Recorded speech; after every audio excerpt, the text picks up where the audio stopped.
թակարդում եմ։ Այսօր ընդդիմությունը մի քանի թեստ շրջանառեց, որի ցույց է դնում, որ նրանք իրենց օրակարգը սկզբունքորեն տանելու ունակություն չունեն։ Պարոն Խաչատրյանն ասում եմ, ժողովուրդ, ի վերջո հասկացեք, Թուրքիային ձեռ է տալիս այս ստատուս քվոն նա սահման չի բացելու։ Ամիսներ առաջ պարոն Խաչատրյանը հենց այս ամբիոնից ասում էր. Թուրքիան կբացի սահմանը եւ կխժռի մեր տնտեսությունը։ Պարոն Ռուբինյանը խոսում է սահմանազատման գործընթացի օպտիմալացման մասին եւ Հայաստան Դաշինքից զարմանում են։ Այդ ինչ օպտիմալացում է։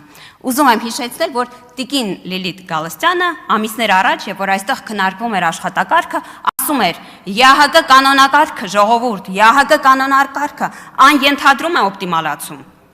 Ստեղ հակասություն դուք չեք նկատում։ Տիկին Գրիգորյանն ասում է, վախի մթնոլորտում է անցել քարոզարշավը։ Ուզում եմ հիշեցնել, որ երկու ընդդիմադիր ֆրակցիաները իրենց ողջ քարոզարշավը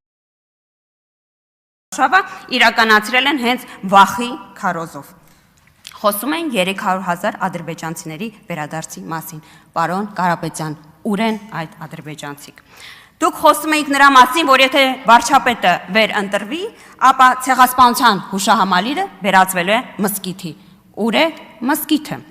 Դուք խոսում եք նրա մասին, որ վարչապետի ընտրության պարագայում հայը այլևս հայ չի լինելու։ Իդեպ սա մի ֆանտաստիկ թեզ է, որ այսօր առաջին ելույթ ունեցող ընդդիմադիր պատգամավորը խոստանում եմ անունները բոլորի սովորել, որովհետև կարծում եմ, որ դա հարգանքի նշան է խորհրդարանի նկատմամբ, պարոն Սուքիասյանը ասում էր, որ պարոն Ֆարմանյան, ներողություն եմ խնդրում, ասում էր, որ մենք եկել ենք խորհրդարան, որպեսզի իսկական հայը մնա հայ։ Ուզում եմ հիշեցնել, որ Հայաստան Դաշինքը այս թեզի շուրջ 5 տարի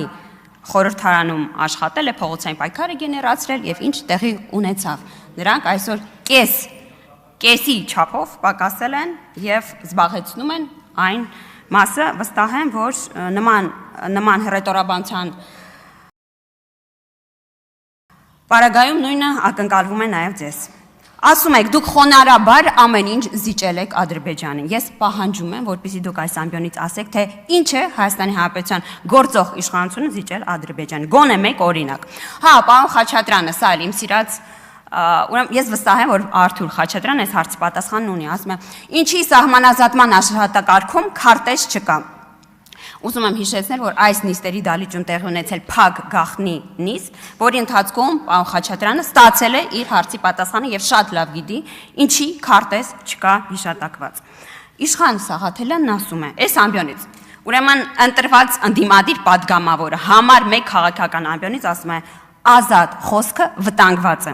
Ուրեմն Իշխան Սաղաթելյանը այս նույն միտքը կրկնել է TV5-ի եթերում, նույն միտքը տիրաժավորել է իր սոցիալական էջերում եւ իրենց հետ աֆիլիացված ընդդիմադիր մեդիայով եւ ուզում եմ հասկանալ, այդ որ ազատ խոսքն է վտանգված Իշխան Սաղաթելյանի կամ արդյոք դուք բավարար սուր չեք։ Եթե կարծում եք, որ ձեր նկատմամբ ինչ-որ առավելություն կա, որ կարողացել եք դառնալ պատգամավոր եւ գալ այս ամբիոնից ելույթ ունենալ։ Իսկ պարոն Ռուբինյանի ելույթում կար մի առանցքային կետ, որի շուրջ ես թե համաձայն եմ, թե համաձայն չեմ։ Պարոն Ռուբինյանն ասում է հետեւյալ միտքը, ասում է, որ ձեր հիմնական խնդիրն է, որ ընտրությունների արդյունքների հետ չեք հաշտվում։ Ես այստեղ մի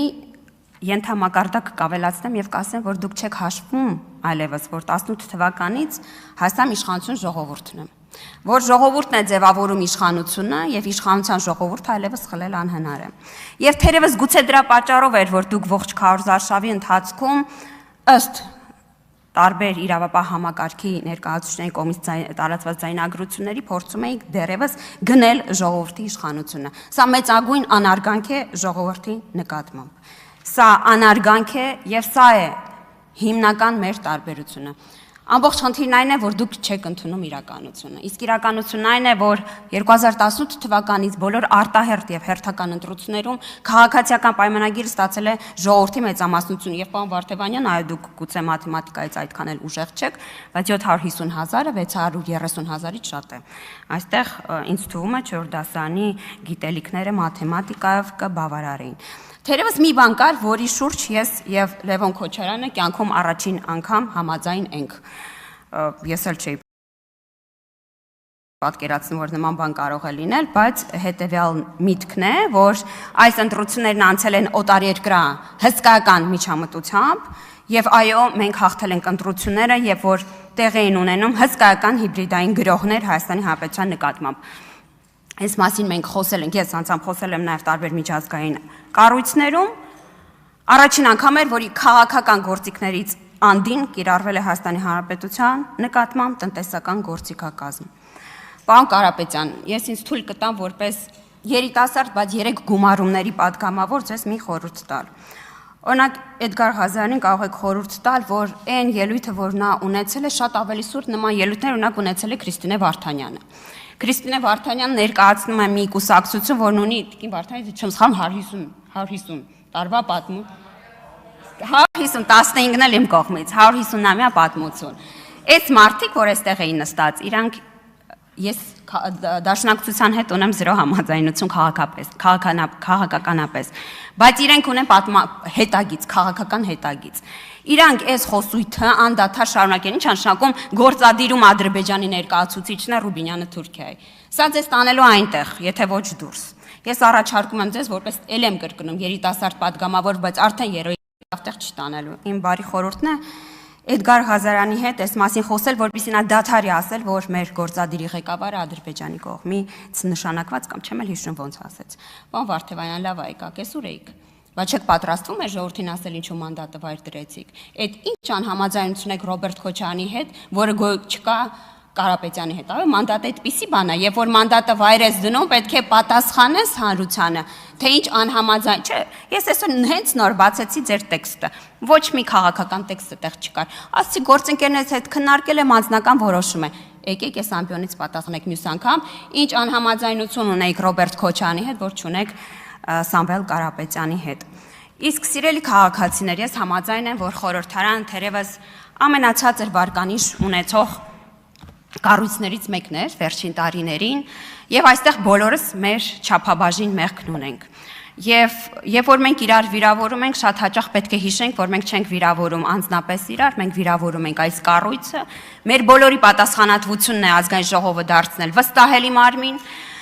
որովհետև բոլոր նրանք, ով կռիվ են տալի Հայաստանի Հանրապետության դեմ, փորձում են ոչնչացնել վստահությունը քաղաքացիների մեր պետական ինստիտուտների նկատմամբ։ Ես անձամբ դա թույլ չեմ տալու, կոչ եմ անում ձեզ նույնպես դա թույլ չտալ։ Ես վստահ եմ, որ պարոն Ռուբինյանը կարող է կատարել իր առջև ծառացած լիազորությունները ամբողջ ազնվությամբ, նա իմ ճանաչած ամենաազնիվ մարդկանցից մեկն է, բարեկիրթ մարդ է պարոն Ռուբինյանը, գրագետ մարդ է պարոն Ռուբինյանը, ես հաջողություն եմ նրան մաղթում, որտեղ վստահ եմ, որ խորհրդարանը նրան կոշտի իր առջև ծառացած մարտահրավերը ամենաբարձր ձևով լուծել։